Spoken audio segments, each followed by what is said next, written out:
हम झुका के रहेंगे, झुका के रहेंगे, झुका के रहेंगे, सरकार को हम झुका के रहेंगे, झुका के रहेंगे, झुका के रहेंगे। हमारा आंदोलन सतत चलता रहेगा, चलता रहेगा, चलता रहेगा। जब तक सरकार नहीं मानेगी आंदोलन हमारा लगातार चलता रहेगा, चलता रहेगा। 31 रुपए से कोई समझौता हम नहीं करेंगे, नहीं करेंगे, नहीं करेंगे। 2023 का बोनस हमको 970 रुपए चाहिए।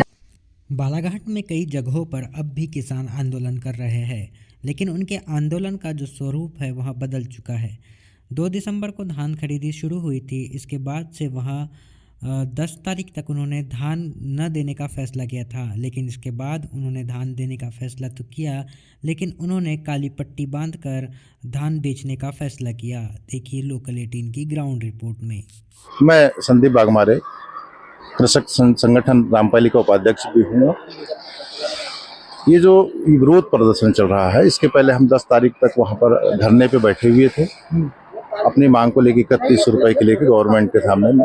जो मांग हमारी पूरी नहीं हुई, किंतु हमारे क्षेत्र के बहुत छोटे मोटे गरीब किसान हैं जो ज़्यादा दिन तक रह नहीं सकते, इसलिए हमारी समिति है उसने निर्णय लिया कि जब तक के हमारा 3100 रुपये धान हमको गवर्नमेंट नहीं देगी, जब तक के हमारा विरोध प्रदर्शन जारी रहेगा और हम काली पट्टी बांध करके अपनी धान बिक्री करेंगे। और भी हमारे जो किसान भाई हैं वो इस बात का विरोध जताएंगे कि हम आज भी गवर्नमेंट के विरोध में है, क्योंकि हमें हमारा उचित मूल्य नहीं दिया जा रहा। इसलिए हम धान तो मजबूरी है, किसान गरीब है, छोटे हैं मोटे किसान हैं, इसलिए उनको बेचना है, इसलिए विरोध भी जताते हुए और अपना धान भी बेच रहे हैं। इसलिए यहाँ धान बेचने आए तो काली पट्टी बांध। बिल्कुल बिल्कुल, हमारा विरोध है। हमारा काला झंडा लगा हुआ है, आपने देखे होंगे, वो भी हमारा विरोध है। हम जब भी हमको समय मिलता है हम अपनी समिति के साथ, अपने किसान भाइयों के साथ उस विरोध प्रदर्शन करते रहते हैं कि कम से कम आज नहीं कल, कल नहीं परसों, कब तक गवर्नमेंट नहीं जागेगी, हमारे मुख्यमंत्री जी कब तक नहीं जागेंगे। एक दिन आएगा उनको मजबूर होना पड़ेगा इस मामले के लिए।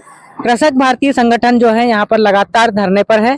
उन्होंने जो है कि बीते साल भारतीय जनता पार्टी ने 3100 रुपए प्रति क्विंटल के हिसाब से धान खरीदी की बात कही थी, जिसके बाद से किसान अब भी जो है 3100 रुपए का होने का इंतजार कर रहे हैं। ऐसे में जो बालाघाट है वो सबसे बड़ा जो है धान उत्पादक जिला है। ऐसे में यहाँ के किसानों की मांग है कि धान का जो रेट है उसके जो MSP है वह 3100 रुपए कर दिया जाए। ऐसे में हम कृषक भारतीय संगठन के जो पदाधिकारी हैं उनसे बातचीत करेंगे और जानेंगे कि जो आंदोलन जो है बालाघाट में खत्म हो चुका है या समाप्ति की ओर है, वो अब भी क्यों आंदोलन पर बैठे हैं। जी सर बताइए। हम लोग लगातार सरकार ने जो वादा किया था 2023 में विधानसभा चुनाव के समय कि हमारी सरकार बनेगी तो हम धान का 3100 रुपये देंगे, तो खरीदी उस समय 2183 रुपये में हुई थी और उसका जो अंतर की शेष राशि थी 917 रुपये। फिर पुनः लोकसभा चुनाव आ गए, आचार संहिता लग गई। उस समय भी भारतीय जनता पार्टी के द्वारा यहाँ पे रामपाली में तो खुद हमारे प्रदेश के मुखिया माननीय मोहन यादव जी खुद आए थे। अभी यही सभा स्थल है, यहीं से भगवान बालाजी के दर्शन किए तो यहीं से घोषणा किए थे कि हम जैसे भी चुनाव खत्म होंगे और हमारा अनुपूरक बजट जुलाई में आएगा, वैसे ही हम जो अंतर की शेष राशि है 917 रुपये वह मध्य प्रदेश के किसानों के खाते में डालेंगे। वह सत्र पूरा बीत चुका है, 2025 चालू हो गया। इस सत्र की भी जो धान खरीदी हो रही है वो 2300 रुपये समर्थन मूल्य केंद्र सरकार का है, उसकी अंतर की शेष राशि 800 रुपये, पर सरकार द्वारा इस पे कोई निर्णय नहीं लिया गया है। उसकी हम घोर निंदा करते हैं और हमारा धरना प्रदर्शन इसी रूप में चालू है। जी, बालाघाट जिले में आंदोलन समाप्त तो नहीं हुआ है। हमारे संगठन जो कृषक भारतीय संगठन में का अध्यक्ष मैं हूँ, किसान का जनक अर्जुन चौधरी जी हैं और किसान यूनियन के मतलब तुरकर जी हैं, लालबर्रा में डोलेन ठाकरे जी हैं। वे सब अपने अपने स्तर पर आंदोलन कर रहे हैं। आंदोलन बाद में विधायक के घर ज्ञापन देने के लिए गए, सांसद महोदय कर ज्ञापन देने के लिए गए, हम लोगों ने यहाँ पे धरना प्रदर्शन किया। तो आंदोलन किसी ने भी समाप्त नहीं किया है, आंदोलन का सिर्फ स्वरूप बदला है। जैसे हम लोग 10 तारीख तक यहाँ पेंडल बना के बैठे हुए थे।